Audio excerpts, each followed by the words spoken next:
Artificial intelligence का उपयोग उत्तर प्रदेश सरकार कर रही हो अलग अलग क्षेत्रों में, उनके बारे में बताइए। आप अपने गृह जनपद के बारे में बताइए, उनकी कुछ ऐतिहासिक इम्पोर्टेंस। सुदर्शन क्रिया का क्या मैकेनिज्म है, ये किस मैकेनिज्म पर काम करती है?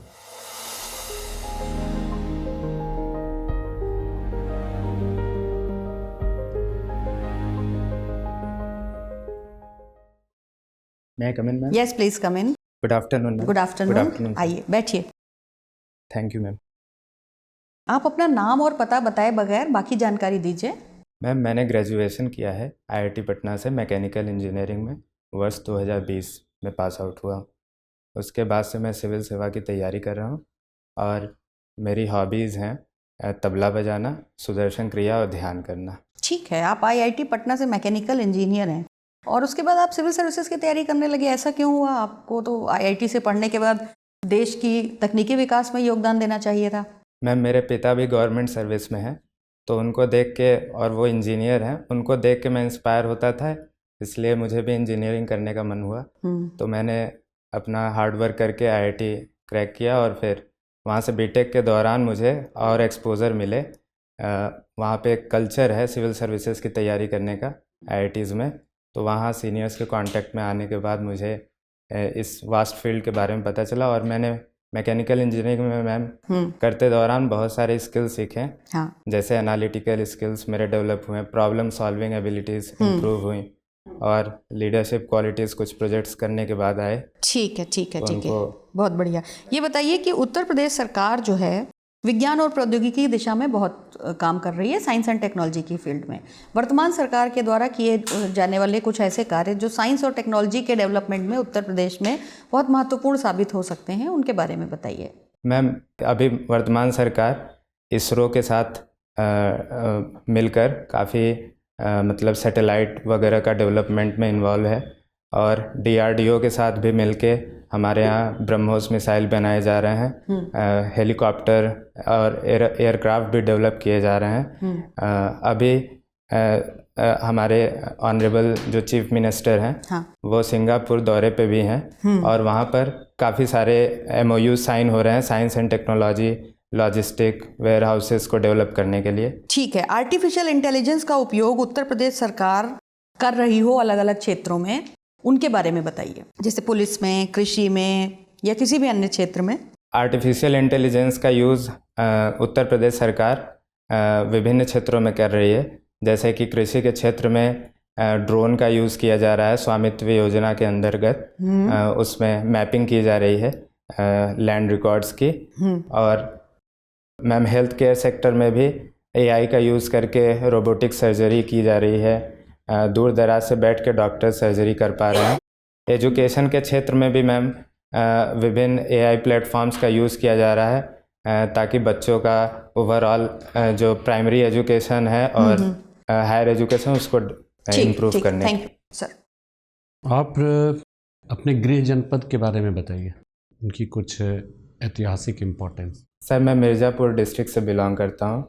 वहाँ पर ऐतिहासिक रूप से सर माँ विंध्यवासिनी का विंध्याचल धाम है और जहाँ पे देश विदेश से पर्यटक हमेशा आते हैं, और अष्टभुजा पहाड़ भी है जहाँ पे बताया जाता है वो एक शक्तिपीठ है, और चुनार का किला है मिर्ज़ापुर डिस्ट्रिक्ट में। क्या वहाँ पे Guinness book of world record में भी कुछ नाम अभी हाल फिलहाल में कुछ वर्ष पहले जो है आया था क्या?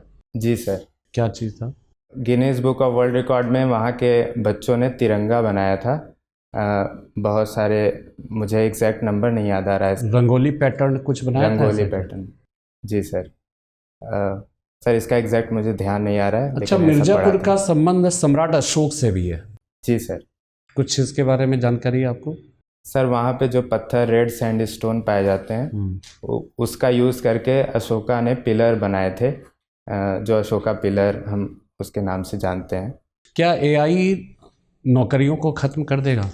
जी नहीं सर, AI नौकरियों को ख़त्म नहीं करेगा, बल्कि और नए अपॉर्चुनिटीज़ पैदा कर रहे हैं विभिन्न क्षेत्रों में, जिसका यूज़ करके और एम्प्लॉयमेंट जनरेशन किया जा सकता है।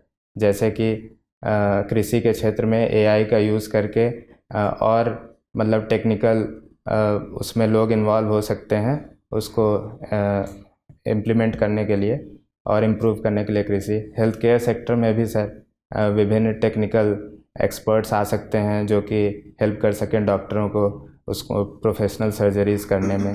इसी तरह अन्य क्षेत्रों में भी सर उसको हमें बस रीस्किल करने की ज़रूरत है, अपने को अपग्रेड करने की, रीस्किल करने की ज़रूरत है। प्रशासकीय अधिकारी के रूप में आपने कोई ऐसा निर्णय लिया जो दूसरों की भावनाओं को ख्याल किए बिना लिया गया था, बाद में आपको महसूस होता है कि नहीं आपने गलत निर्णय लिया, तो उस स्थिति को कैसे मैनेज करेंगे और जो संबंधित दुष्प्रभावित जो व्यक्ति है उस व्यक्ति के साथ कैसा आप व्यवहार करेंगे, कैसे उसको समझाएंगे? सर्वप्रथम सर मुझे अपने गलती का एहसास हुआ, उसके लिए मैं उनसे क्षमा भी मांगूंगा अपनी ऑफिशियल कैपेसिटी में, और उसके बाद जो भी सुधार के लिए जो भी उचित कदम होंगे तुरंत उनका ग्रीवांस जो है रिड्रेसल किया जाएगा मेरे द्वारा। आपने अपने जीवन में ऐसी कौन सी गलती की जो आज तक आपको जो है आपको उसका मलाल है? जी कौन सी ऐसी गलती? सर मैंने एक बार अपने पिताजी से ऊंचे आवाज़ में बात कर दिया था, उसका मुझे अभी तक मलाल है। कोई ऐसी कमी बताइए जो प्रशासकीय अधिकारी के रूप में आपका जो है मतलब परफॉर्मेंस को वो बिगाड़ सकता है?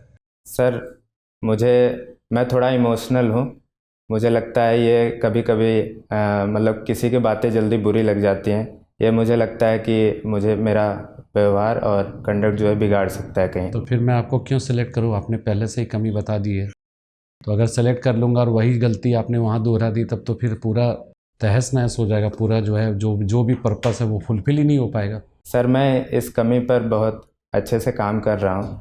मैंने अभी हाल ही में आर्ट ऑफ लिविंग का कोर्स किया है और उसके दौरान मुझे मतलब ये सब इमोशन को मैनेज करने, अपने एंगर और इन सब को कंट्रोल करने के लिए काफ़ी अच्छा टूल मिल गया है। तो ध्यान और साधना मैं कर रहा हूँ सर रेगुलरली, उससे काफ़ी कंट्रोल हो चुका है और उम्मीद करता हूँ सर आगे भी हो जाएगा। तबला में आपने अभी तक क्या किया है? सर तबला मैं क्लास 10 तक ही सीख पाया था, 2-3 साल की मेरी जर्नी रही थी उस समय, बट जो भी सीखा उसको आज तक कंटिन्यू करता हूँ। कभी कभी ओकेजनल मौका मिलता है रामायण वगैरह में तो जाके बजाता हूँ, ऐसा ही है sir. Sir you completed your graduation from IIT yes Patna, right? तो आप मैकेनिकल इंजीनियर हैं। जी सर। और आपसे बातचीत के दौरान आपने बताया ऑनरेबल बोर्ड मेंबर्स को कि आपने आर्ट ऑफ लिविंग के कोर्स में सुदर्शन क्रिया भी सीखी है। जी सर। तो सुदर्शन क्रिया का क्या मैकेनिज्म है? जी सर। ये किस मैकेनिज्म पर काम करती है? सर सुदर्शन क्रिया बेसिकली सर ब्रीदिंग एक्सरसाइज है। तो इसमें ब्रीथ को हमारा जो ब्रीथ पैटर्न है और इमोशंस जो हैं हमारे वो दोनों आपस में जुड़े हुए हैं।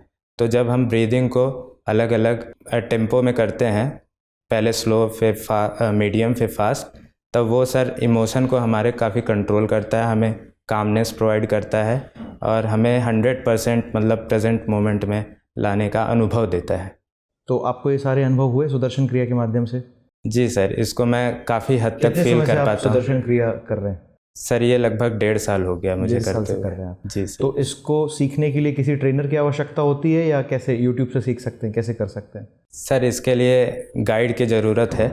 तो यहाँ पे हर जगह मतलब हर मेजर सिटीज़ में आर्ट ऑफ लिविंग फाउंडेशन के सेंटर्स बने हुए हैं, वहाँ हम जाकर इसे सीख सकते हैं और गुरु के सानिध्य में ही सीखने पर इसका हमें ज़्यादा फ्रूट मिलता है। तो आर्ट ऑफ लिविंग का क्या मतलब है? सर आर्ट ऑफ लिविंग मतलब हमें जीवन जीने का तरीका सिखाता है। हम अक्सर होता है कि हम भूत और भविष्य की चिंताओं में फंसे रहते हैं। सबसे बढ़िया तरीका क्या होना चाहिए? सर मेरे हिसाब से जो मुझे अभी तक समझ में आया वो यही क्षण है जीवन जीने का। हमें 100% इसी मोमेंट को जीना चाहिए। यही मेरे हिसाब से सर बेस्ट तरीका है, 100% देना चाहिए इस क्षण। ठीक है। आप इस इंटरव्यू रूम में अपने ठीक सामने देख रहे हैं कि महात्मा गांधी जी का फ़ोटो लगा हुआ है। जी सर। ठीक, मैं आपको बोलूं कि आपको इस फ़ोटो को रिप्लेस करना है और रिप्लेस करके किसी दूसरी पर्सनालिटी का फ़ोटो लगाना है, तो आप इस फ़ोटो को रिप्लेस करके किस पर्सनालिटी का फ़ोटो लगाना बेहतर समझेंगे? सोच लीजिए फिर जवाब। सर मैं सुभाष चंद्र बोस जी का यहाँ पे फ़ोटो लगाना चाहूँगा। कारण बता सकते हैं? जी सर वो एक इतने डायनामिक लीडर रहे।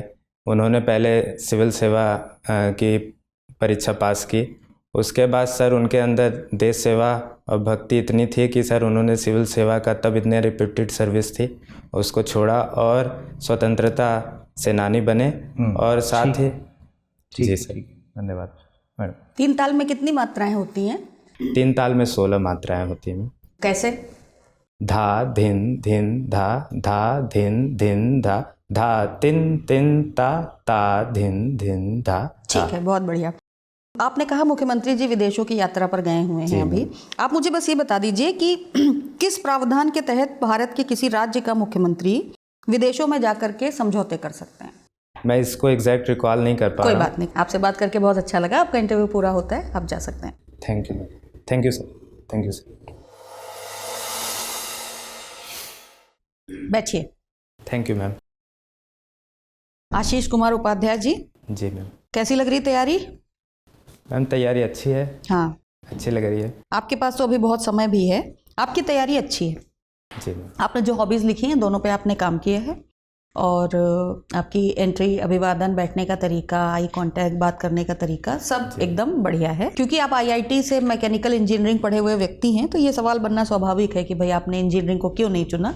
और हमें ये पता है कि मैकेनिकल इंजीनियरिंग को आप अच्छे से पढ़ के आए होंगे, इसलिए हमने उससे सवाल नहीं पूछे। क्योंकि आईआईटी का बच्चा है, वो तो तैयारी होगी। हमने कोशिश की कि आपको और दूसरे पहलुओं की तरफ ले जाएं। तो हमें लगता है कि आपकी तैयारी अच्छी है, सारी चीज़ों को आपने अच्छे से फॉलो किया है, तो कोई विषय समस्या आपको इंटरव्यू में होने वाली है नहीं। बजट और करंट को रिवाइज करते रहेंगे तो काम हो जाएगा। सवाल का जवाब आए तो दीजिएगा, नहीं तो माफ़ी मांग लीजिएगा। कोई सवाल अगर आप पूछना चाहें तो पूछ लीजिए। जी मैम, एक सवाल मुझे अभी परेशान किया हुआ था कि अगर उसमें पूछा गया कि अगर पिताजी आपसे लैंड के मामले में फेवर चाहते हैं तो क्या आप मदद करेंगे एज ए? अगर आप प्रशासन में हैं और आपके पिताजी लैंड के मामले में फेवर चाहते हैं तो क्या आप मदद करेंगे? आप कहिएगा नहीं। इसलिए नहीं करूंगा क्योंकि मेरे पिताजी ने ही मुझे सिखाया है कि कभी भी निजी लाभों को प्राथमिकता नहीं देनी है। तो मैं पिताजी की बात को जरूर काटूंगा, लेकिन उसमें भी पिताजी के सिद्धांत को ही तरजीह दूंगा। अच्छा, इसलिए नहीं दूंगा। ओके। पिताजी ने मुझे जो वैल्यू सिस्टम सिखाया है उसके अनुपालन में मैं पिताजी किसी भी वजह से कह रहे होंगे, मैं समझता हूँ, लेकिन मैं पिताजी के द्वारा सिखाए गए सिद्धांतों के अनुकरण की दिशा में पिताजी के फेवर में वो डिसीजन नहीं दूंगा। ठीक है? ओके, चलिए, all the best. Thank you ma'am. Thank you sir. Thank you sir. अब एग्जाम की तैयारी को और बेहतर करने के लिए हमारे चैनल को लाइक, शेयर और सब्सक्राइब करना ना भूलें।